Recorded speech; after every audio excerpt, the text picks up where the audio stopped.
Hello Nidorinas and Nidorinos and welcome to Hearthome City, where today we have a huge matchup. The Hearthome Horns are currently sitting in second and the Rustboro Rockies are sitting in third. They're going to be starting out with Armaldo and Caracosta. There's Dragapult, the Pseudo Legendary, and Dustmore starting out for the Hearthome Horns. Now let us know in the comments below who you think is going to win today, the Horns or the Rockies, because more than likely whoever wins this matchup will be sitting in second place on the ladder at the end of this round. Now, you've got to think the Hearthome Horns are going to have that speed advantage. Dragapult is the quickest Pokemon in the Elite Challenge League, and it's going to start off with a Soak. That wouldn't work on Caracosta, already being a Water type, but Armaldo now is going to gain the Water type. Speaking of Armaldo, it is actually the second quickest Pokemon on the field, and it is slow. It only has a speed of 45. So compared to Dragapult, everyone else on this field is very slow, as Armaldo gets a critical hit on Dusknoir, already taking it down into the yellow. Dusknoir is going to respond with a Phantom Force, so it's going to get that stab boost, being a Ghost type, but that move will take effect on the next turn, so Caracosta needs to focus in on Dragapult. Caracosta has actually been really impressive so far this season. It's going to hit everyone on the field with that Bulldoze from Caracosta. It's not going to do a great deal of damage to Dragapult or Armaldo though, so thankfully Caracosta didn't do too much damage to its own teammate, but the speeds were lowered to both Dragapult and Armaldo. Dragapult's had a real impressive start to this season. Hopefully it can continue in this matchup. That's what the Horns need. Dragapult's going to go with a Bug Buzz, targeting Armaldo there, and a very decent hit, taking Armaldo down into the yellow.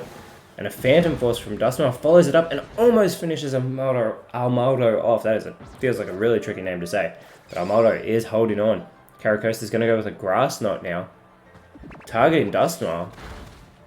It gets Dusknoir down into the red. Armaldo could actually finish it off here. Goes with a Fusion Flare, so if it targets Dusknoir, you've got to think it's going to get the job done, but I think it's going to be targeting Dragapult. And it does. It's not going to do a great deal of damage to the Dragon Ghost type, being not very effective. Now, this is a 6-on-6 Metronome battle, and if we hit that 20-minute time limit, we will go into single battle overtime, because we want a victor here today. Unless we get a draw, and then we don't get a victor at all. But Dragapult goes with a Boomerang. This is going to finish Armaldo off. So Dragapult gets the first elimination of this matchup. As Dragapult goes out of this match, Dusknoir now has the opportunity to target Caracosta. If he can get a Grass type move off, it's going to go with a Weather Ball. So this is going to be a normal type attack, as there are no weather conditions going at the moment. So it doesn't do a great deal of damage to the Rock Water Fossil. Caracosta now with its opportunity to respond. It's going to go with a Psych Up though, so it's not going for an offensive move. It's going to be boosting its own Dusknoir's stat changes. Not that there's really been any of those, as we're about to have the third Pokemon for the Rustboro Rockies come out, and it's Rhyperior, who had a fantastic showing last week. Hopefully it can continue that momentum. This week another Pokemon very susceptible to Grass type attacks, so Dragapult and Dusknoir need to capitalize on this advantage. We're going to get a Recycle from Dragapult, but that will fail. Now Dusknoir going to go with a Triple Kick. Going for Rhyperior there, the first one's not going to do a great deal of damage. Gets a little bit more powerful with the second. That third one even more powerful. And it is super effective, but realistically with the amount of damage it did, you would not think so. Rhyperior though has its chance to respond. It's going to go with a Metal Claw. Targeting Dragapult doesn't opt to finish off Dusknoir, but Rhyperior will get an attack boost. Their boost stat's already huge, 140 attack stat, so just making it more powerful. And now we're going to get a Core Enforcer from Caracosta. This is going to hit both Hearthome Horns Pokemon. And Dusknoir and Dragapult are both finished off with that. It's actually super effective so on Dragapult, but that move has finished off both Dragapult and Dusknoir. So just like that, the Rustboro Rockies have taken a 1 Pokemon lead. Very impressive hit there by Caracosta. Now Chandelure with a Fire Ghost type coming out for the Hearthome Horns, and it's going to be joined by the Alolan starter Decidueye. Decidueye having that Grass typing. You have to think that speed advantage is going to still be on the side of the Hearthome Horns, and Decidueye needs to take advantage of its Grass type. And Chandelure just needs to not take any Rock type moves, because that will be super effective on the Fire typing. Goes with a Brutal Swing, and it hits everybody on the field. It's actually super effective on its own teammate, Decidueye there. Decidueye now is going to go with a Metal Claw. We just saw Rhyperior do this to Dragapult, and it goes for Caracosta. Very decent hit there. Critical hit, no wonder. Rhyperior now with its opportunity. It's going to go with a Harden, so it's going to boost its defenses here. And I already mentioned its impressive attack stat, but it also has that 130 base defense. So to give that a boost, it is getting all the right stat changes. We get a struggle now coming from Caracosta that hits Decidueye. Actually, with that recoil damage, takes Caracosta down into the yellow. Chandelure could capitalize on this.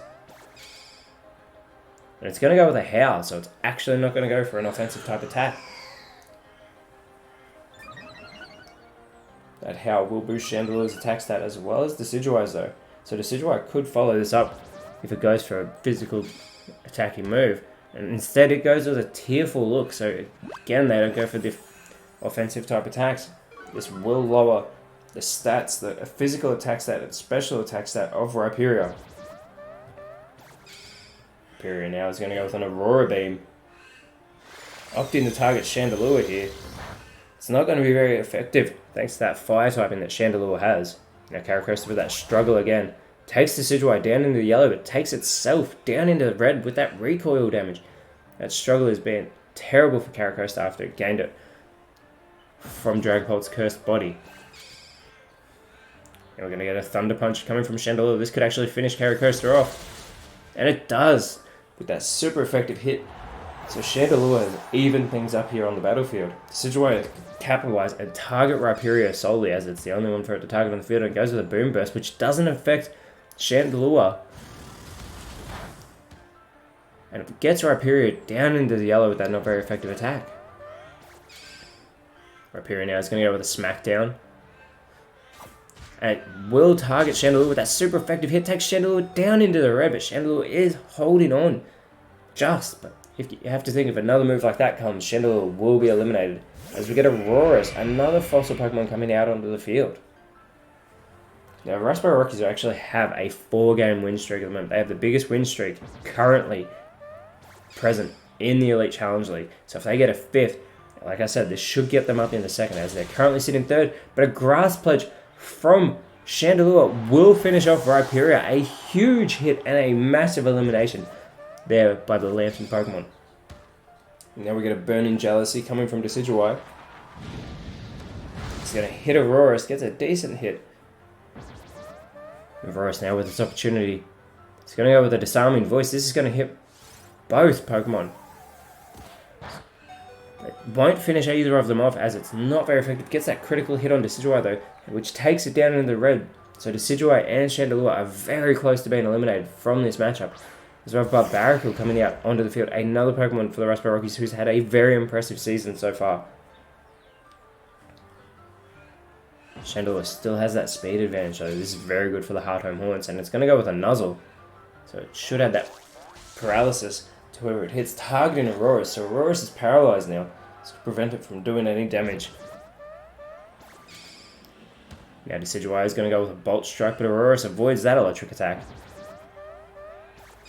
Barbaracle goes with a Heat Wave, so it has its opportunity to capitalize. This is actually going to hit both Chandelure and Decidueye, and it will finish both of them off. It's super effective on Decidueye, not very effective on Chandelure, but that does not matter because it still eliminates both of them in one go, similar to what Caracosta did to Dusknoir and Dragapult earlier on, taking them both out with one hit. Now Aurorus does not want to go with an Explosion, and it doesn't. Instead goes with a Grass Pledge, but it will fail. So the last 2 Pokemon for the Hearthome Hornets will come out now, and it's Drifblim.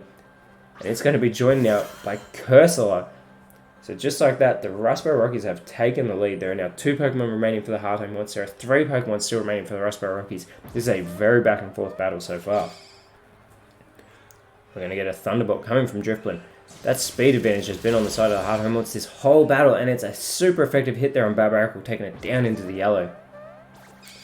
Barbaracle now with this opportunity, it's going to go with a Dark Pulse, so this will be super effective.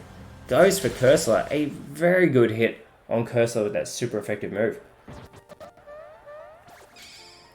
Cursor's got its opportunity to respond. It's going to go with an Absorb. Targeting Barbaracle, super effective move, and Barbaracle is eliminated with that hit, and Cursor is going to get back some of that health that it just lost from Barbaracle. So Barbaracle has been finished off, and we are now all tied up here on the battlefield, as Aurorus has its opportunity to just get that little bit of a lead back for the Rustboro Rockies, and it's going to go with a Waterfall.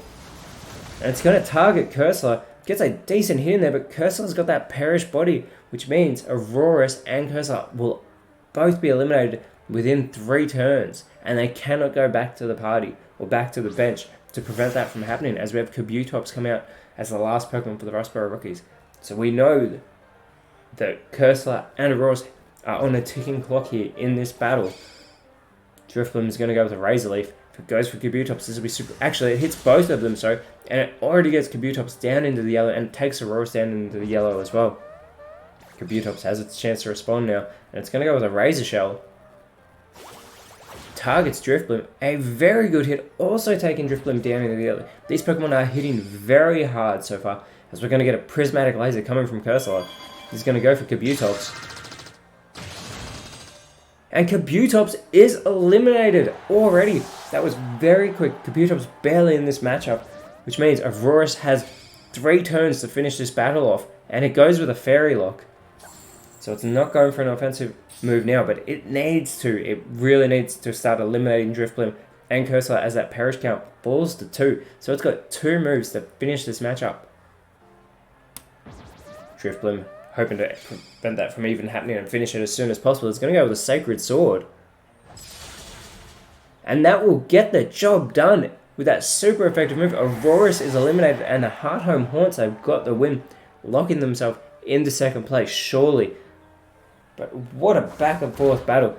Multiple eliminations from the Rustboro Rockies coming at 2 at a time. Here's that first one from Caracosta, taking out both Dragapult and Dusknoir at the same time. But nobody had a consistent lead. Very well done by both sides, showing why they are actually in the top 3 at the moment. But the Hearthome Haunts get the victory on home field, and they've actually got an even bigger matchup next week, which I cannot wait for, because it will be the Hearthome Haunts in Hearthome City hosting the first place Olivine, which means we should have first versus second next week, which will be great. This could be a preview of what we might see in the first ever Grand Trial in the Elite Challenge League. The Rustboro Rockies sadly could not come away with the victory, but next week they're going to want to look to get back to their winning ways, as they're going to face the Trevita Cascade, who have done very well to work themselves up into the top 8 this season. So they've been on the up, which I cannot wait to see that game. The Rustboro Rockies will be at a type disadvantage to Trevita Cascade, but it does not mean they will lose. We know that in a Metronome battle, anything can happen. But very well performed by both sides. Again, I cannot wait to see the Hearthome Haunts face the Olivine next week. But this Sacred Sword from Drifblim. Drifblim was not messing around in this battle, so well done that. But Nidorinos, thank you so much for watching. Let us know in the comments below who you thought was the best on field. And if you enjoyed what you saw, leave a like, share, subscribe. But more importantly, always remember, you are awesome. And I will speak to you next time.